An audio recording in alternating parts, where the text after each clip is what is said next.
રેવલેશનનું પુસ્તક એ કોઈ સામાન્ય ગ્રંથ નથી. એ દ્રશ્યો અને રહસ્યમય પ્રતીકોથી ભરેલો એક ખજાનો છે. અને એના કેન્દ્રમાં એક એવી છબી છે જે આપણને વિચારતા કરી દે છે. 7 શિંગડાવાળું એક હલવાન. તો આજે આપણે એક ઉપદેશના આધારે આ જ ગૂઢ પ્રતીકનો અર્થ સમજવાનો પ્રયત્ન કરીશું. હવે આ માત્ર કોઈ વિચિત્ર કલ્પના નથી. બની શકે છે કે આ છબી આખા પુસ્તકના મુખ્ય સંદેશને સમજવાની ચાવી હોય. તો ચાલો આપણે ઊંડાણમાં ઉતરીએ અને જોઈએ કે આ શક્તિશાળી પ્રતીક ખરેખર શું દર્શાવે છે. જુઓ, અહીંયા જ આખી વાત રસપ્રદ બને છે. મૂળ લખાણ પોતે જ આપણને એક સંકેત આપે છે. એ સ્પષ્ટપણે કહે છે કે 7 આંખોનો અર્થ શું છે. પણ 7 શિંગડા વિશે? એના વિશે એકદમ ચૂપ છે. અને આ જ સવાલ એ ઉપદેશના કેન્દ્રમાં છે જેનું આપણે વિશ્લેષણ કરી રહ્યા છીએ. આ 7 શિંગડાનો અર્થ શું છે? તો આ રહસ્યને ઉકેલવા માટે આપણે એક પછી એક કડી જોડતા જઈશું. પહેલાં આપણે સંદર્ભ સમજીશું, પછી પ્રતીકોને ઓળખીશું અને અંતે આ અર્થઘટનના નિષ્કર્ષ પર પહોંચીશું. ચાલો, તો સૌથી પહેલાં વાત કરીએ એ કેન્દ્રીય છબીની જે આ સમગ્ર ચર્ચાનો પાયો છે. ખરું ને, અહીંયા જ આખો કોયડો શરૂ થાય છે. બાઇબલ પોતે જ 7 આંખોનો ભેદ ખોલી નાખે છે. પણ શિંગડાનું શું? એ સવાલ જાણે આપણા માટે છોડી દીધો હોય એવું લાગે છે. હવે આ કોયડો ઉકેલવા માટે જે ઉપદેશની આપણે વાત કરી રહ્યા છીએ એ એક બહુ જ સ્માર્ટ રીત અપનાવે છે. એ સૌથી પહેલાં તો એ સ્પષ્ટ કરે છે કે આ 7 શિંગડા શું નથી. જુઓ, આ તફાવત સમજવો ખૂબ જ જરૂરી છે. ઉપદેશ મુજબ રેવલેશનમાં 7નો આંકડો વારંવાર આવે છે, પણ દરેક વખતે એનો અર્થ અલગ હોય છે. 7 તારાવાળા દૂતો, 7 રણશિંગડાવાળા દૂતો અને 7 પ્યાલાવાળા દૂતો, આ બધાના કામ અને પ્રતીકો જુદા છે અને તે 7 શિંગડાથી તદ્દન અલગ છે. આ રીતે બિનજરૂરી શક્યતાઓને દૂર કરીને ઉપદેશ આપણું ધ્યાન સીધું જ શિંગડાના સાચા અર્થ તરફ લઈ જાય છે. એકદમ સ્પષ્ટ અને તાર્કિક પગલું. તો હવે જ્યારે આપણે જાણીએ છીએ કે આ શિંગડા શું નથી, ત્યારે સવાલ એ થાય છે કે તે શું હોઈ શકે છે. આના માટે આપણે પ્રતીકોની ભાષા સમજવી પડશે.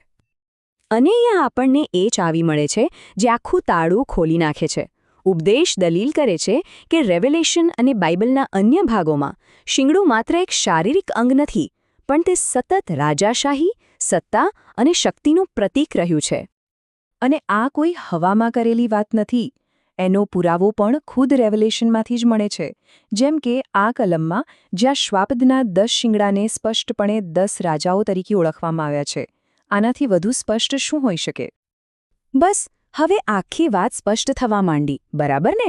જો શિંગડું એટલે રાજા, તો પછી 7 શિંગડાનો મતલબ શું થયો? 7 રાજાઓ, એવા 7 રાજાઓ જે હલવાનની સેવા કરે છે અને તેની શક્તિનું પ્રતીક છે. પણ આ રાજાઓ છે કોણ? ઉપદેશ અહીંયા વધારે ઊંડાણમાં જાય છે અને રેવલેશનમાંથી જ 7 એવા ખાસ દૂતોને ઓળખી કાઢે છે જેઓ સામાન્ય નથી. તેઓ બળવાન અને શક્તિશાળી છે, જેઓ આદેશ આપે છે. આ જ હલવાનના 7 શિંગડા છે, એટલે કે તેના 7 દૈવી રાજાઓ. એટલે સમજી ગયા? આ કોઈ સામાન્ય સંદેશવાહક નથી, પણ સ્વર્ગીય ક્ષેત્રમાં હલવાનના મુખ્ય સેનાપતિઓ છે, જેઓ તેની સત્તા હેઠળ કામ કરે છે અને મોટા નિર્ણયો લે છે. તો આ બધી કડીઓ જોડીને આપણને શું મળે છે? આ પ્રતીકનો સાચો અને અંતિમ અર્થ શું છે? ચાલો ઉપદેશના સૌથી મુખ્ય નિષ્કર્ષ પર આવીએ.